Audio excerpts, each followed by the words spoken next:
কুরবানি দেওয়ার জন্য ইমাম সাহেবকে 500 টাকা হাদিয়া দিতে হয়। কেন? কম দিলে কি হয় না? 300 টাকাও তো দেওয়া যায়, 200 টাকাও তো দেওয়া যায়।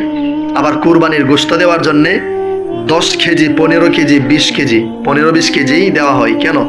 ইমাম সাহেব কি কুরবানি দেয় না? কথাগুলো কেন বললাম আপনারা সম্পূর্ণ ভিডিওটি দেখলে বুঝতে পারবেন। তাই অনুরোধ রইল, না টেনে সম্পূর্ণ ভিডিওটি দেখতে থাকুন। আসসালামু আলাইকুম ওয়া রাহমাতুল্লাহ। কুরবানি দেওয়ার ক্ষেত্রে ইমাম সাহেব যখন জবাই করে, হাদিয়া স্বরূপ ইমাম সাহেবকে আমরা 300 টাকা, 200 টাকা অথবা 500 টাকা, 400 টাকা দিয়ে থাকি। 300 টাকা ইমাম সাহেবকে জবাইয়ের টাকা দিয়েই মনে করি আমরা অনেক টাকা দিয়ে ফেলেছি। আপনি যখন গরুটা কিনলেন, যে গরুটা ইমাম সাহেব জবাই করলো, এটা যে কিনলেন, কেনার জন্য খরচ কত? 1 লক্ষ, 1.5 লক্ষ, 2 লক্ষ অথবা হাজার হাজার টাকা দিয়ে আপনি কিনেছেন। যার মাধ্যমে কিনেছেন তাকে দিয়েছেন 2000, 1500, 1000 টাকা দিয়ে দিয়েছেন, কোনো লস নেই। গরুটা কেনার জন্য 2000, 5000 টাকা বেশি দিয়ে কিনে নিয়ে আসছেন, কোনো লস নেই। বাজার থেকে গরুটা বের করে নিয়ে আসছেন, কোনো লস নেই। কিন্তু যখন ইমাম সাহেব জবাই করে গরুটা আপনাকে হালাল করে দিল, সেই ইমাম সাহেবকে আপনি 300 টাকা দিয়ে মনে হয় আপনি অনেক টাকা দিয়ে দিয়েছেন। হায় আফসোস ভাই, আপনার বিবেক কোন জায়গায়? আপনি একটু ভেবেছেন আপনার বিবেক কোথায়? আপনার কাছে মনে হয় ইমাম সাহেবকে আপনি অনেক টাকা দিয়ে দিয়েছেন। একটি গরুর মধ্যে 7 জন শরিক হতে পারে। 7 জনে যদি 100 টাকা করে দেয়, 700 টাকা। 700 টাকা তো দেয় না, বরং 300 টাকা দিয়ে দেয়। 300 টাকা দেয়। আপনি 300 টাকা না দিয়ে অন্তত 500 টাকা দিতে পারেন। আমি আপনাদেরকে শুধু কথাগুলো বোঝাচ্ছি, এরপর আপনারা দিন বা না দিন এটা আপনাদের ব্যক্তিগত ব্যাপার। এই কথাগুলো জানি কেউ বলবে না। আবার এই কথাগুলো বলার কারণে হয়তোবা অনেকেই আমার প্রতি অনেক ক্ষিপ্ত হবেন, অনেকে আমাকে ছোট লোক বলবেন, অনেকে আমাকে অনেক অপমান অপদস্থ করতে পারেন। এতে করে আমার কোনো দুঃখ নেই। কেন জানেন?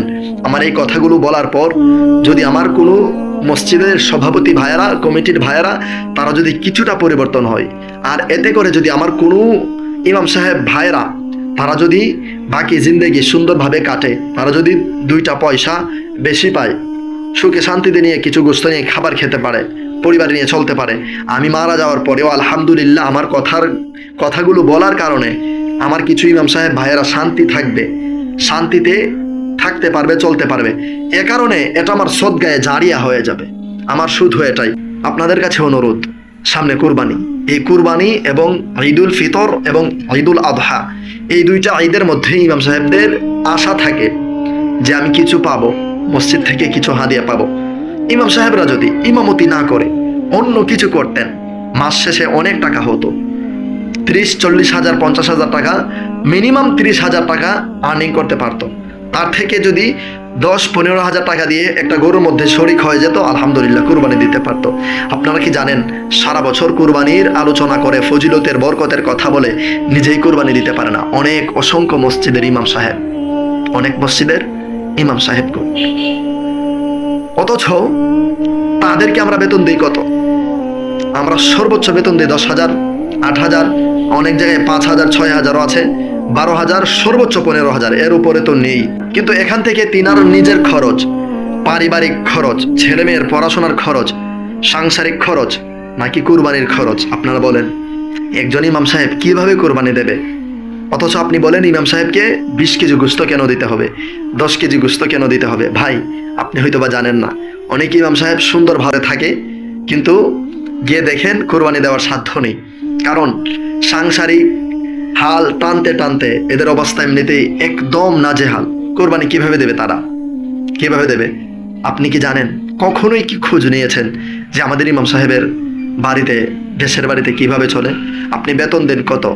একবারও কি ভেবেছেন ইমাম সাহেবের সংসার কিভাবে চলে? আপনার সংসারের খরচ কত চলে? প্রত্যেক মাসে কত খরচ হয় আপনি একবার ভেবেছেন? আপনার খরচের অর্ধেকের অর্ধেকও ইমাম সাহেব পায় না, তাহলে ইমাম সাহেব কিভাবে চলবে? এই ভাবনা ভাবার মতো সময় কারোর নেই ভাই। এই কথাগুলো কোনো ইমাম সাহেব বলে না, আর বলবেও না। তাই অনুরোধ, ইমাম সাহেবদেরকে ঠকাবেন না। সামনে একটি মাত্র কুরবানি, কুরবানি বারবার আসে না, বছরে একবার আসে। তাই এই ঈদুল আদহার মধ্যে ইমাম সাহেবদেরকে যথেষ্ট পরিমাণ সম্মান করার চেষ্টা করুন। কথাগুলো ছোট লোকই অথবা শুনতে খারাপ লাগলেও এটাই সত্য। ইমাম সাহেবদেরকে গুনার সময়, ইমাম সাহেবদেরকে নিয়ে ভাবার সময় কারোর নেই, সমাজের কারোর নেই। এজন্য বলবো, ইমাম সাহেবদেরকে যথেষ্ট পরিমাণ সম্মানী দেওয়া, সম্মান করা প্রত্যেকের উপর ইমানি দায়িত্ব। কারণ ইমাম সাহেবদের মনে যদি আঘাত থাকে, দুঃখ থাকে, কষ্ট থাকে, তাহলে আপনি নামাজ কার পেছনে পড়ছেন? সে নামাজে দাঁড়িয়ে তার পরিবারকে নিয়ে চিন্তা করবে, সে নামাজে দাঁড়িয়ে পারিবারিক টেনশনে তার নামাজে মন বসবে না, আপনি তার পেছনে নামাজ আদায় করছেন। ভাই, এজন্য বলবো ইমাম সাহেবদেরকে নিয়ে একটু ভাবুন, একটু চিন্তা করুন। অনেক সময় কথা বলে ফেলেছি, ভুল বেয়াদবি হলে ক্ষমার সুন্দর দৃষ্টিতে দেখবেন। আর আজকের এই ভিডিওটি অন্য ভাইদেরকে জানানোর, শেখানোর নিয়তে প্রচুর পরিমাণে শেয়ার করে ছড়িয়ে দিন। আসসালামু আলাইকুম ওয়া রাহমাতুল্লাহ।